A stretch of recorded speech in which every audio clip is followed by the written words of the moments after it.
அரசியல் சூழலில் பாட்டாளி மக்கள் கட்சி மிக முக்கியத்துவம் வாய்ந்த ஒரு கட்சியாக இருக்கிறது என்பதை நீங்கள் அறிவீர்கள். ஆனால் இந்த கட்சியிலே உள் குழப்பங்கள் இருப்பது போன்ற ஒரு செய்தியை எல்லோரும் சித்தரிக்கிறார்கள். இதை ஆரம்பித்த காலத்திலே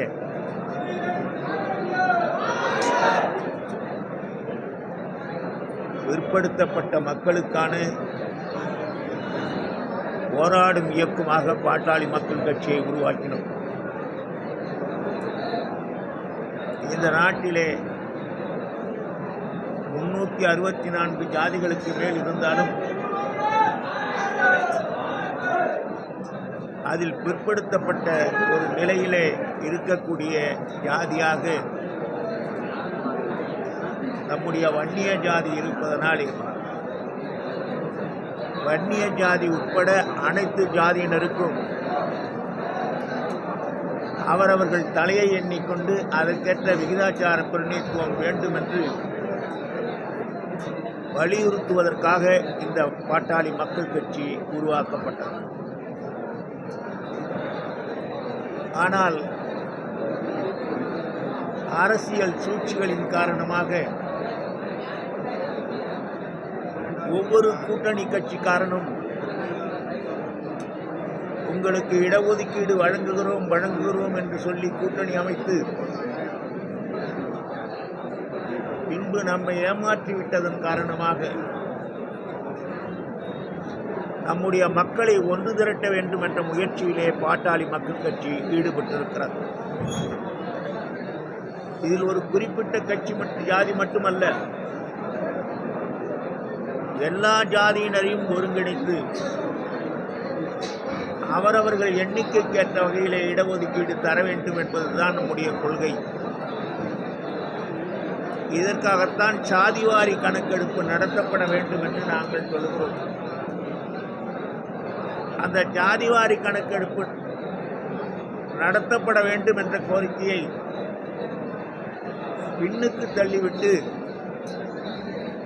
அரசியல் சூழ்ச்சிகளை முன்னுதாரணமாக்கி கட்சியிலே குழப்பம் நடப்பது போன்ற ஒரு பிரேமையை கட்சிக்காரர்கள் உருவாக்குகிறார்கள். உள்ளபடியே பாட்டாளி மக்கள் கட்சியில் எந்த குழப்பமும் இல்லை, எந்த பிளவும் இல்லை. வன்னிய சமுதாயத்திற்கும் அதுபோல இருக்கிற பிற்படுத்தப்பட்ட சமுதாயத்திற்கும் அவர்கள் தலையை எண்ணி அதற்கேற்ற விகிதாச்சார பிரதிநிதித்துவம் தர வேண்டும் என்ற கோரிக்கை தான் நம்முடைய கட்சியின் முன் இருக்கிறது. இதை வலியுறுத்துதான் சாதிவாரி கணக்கெடுப்பு வேண்டும் என்று சொல்கிறோம். இதற்காகத்தான் இளைஞர் மாநாட்டை நடத்தினோம். இதற்காகத்தான் இப்பொழுது மாநில மகளிர் மாநாட்டை நடத்த இருக்கிறோம். இதில் நான் சொல்வதெல்லாம் இந்த 364 ஜாதிகளிலே யார் யார் எந்தெந்த ஜாதியினர் அதிகம் இருக்கிறார்கள் என்று கணக்கெடுத்து அவர்களுக்கு விகிதாச்சார பிரதிநிதித்துவம் கொடுக்க வேண்டும் என்பதுதான் நம்முடைய கோரிக்கையே, வேறொன்றும் இல்லை. இதை நன்றாக உணர்ந்து கொள்ள வேண்டும் என்பதற்காகத்தான் இந்த மாநாடுகள் நடைபெறுகிறது.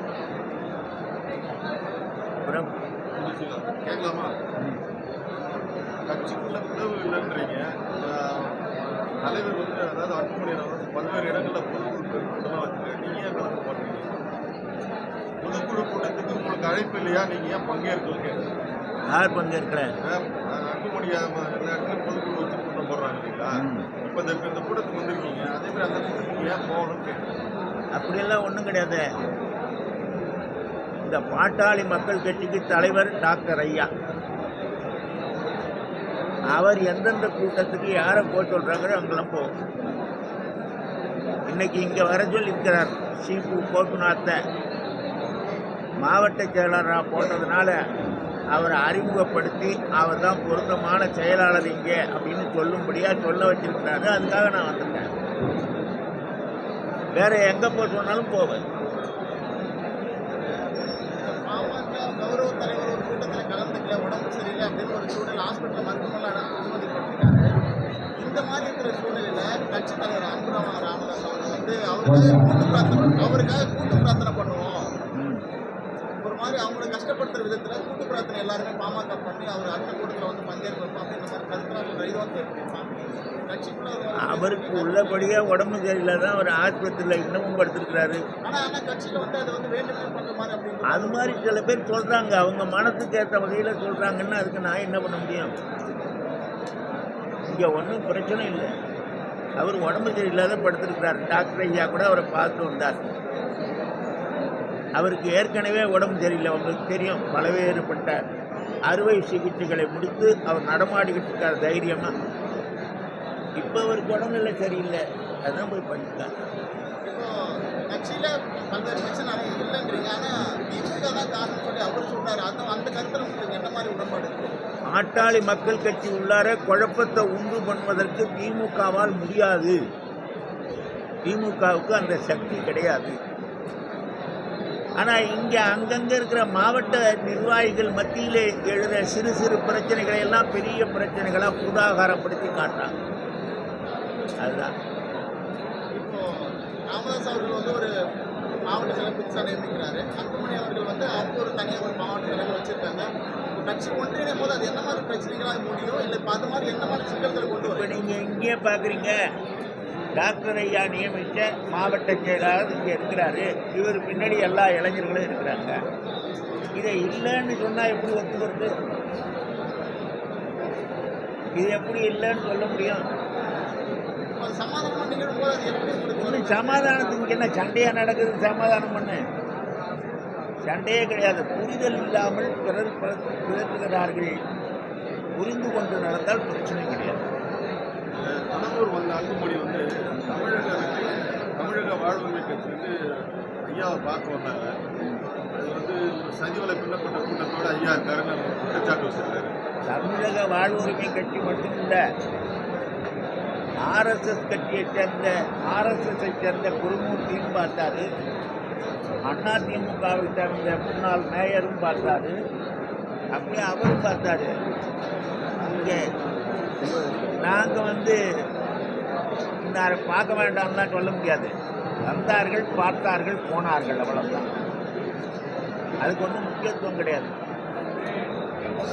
யார் யார் எவரை இந்த கட்சிக்கு எதிராக இருந்தார்களோ அதையெல்லாம் அப்படியே மனசில் வச்சுக்கிறோம். ஒன்றும் மறந்துடணும். வன்னியர் சங்கம் இப்போ யார் பின்னாடி தெரியாது. வன்னியர் சங்கம், வன்னியர் சங்க தலைவரான நானும், வன்னியர் சங்கமும், வன்னியர் சங்க நிறுவனரான ஐயாவின் பின்னே நிற்கிறோம்.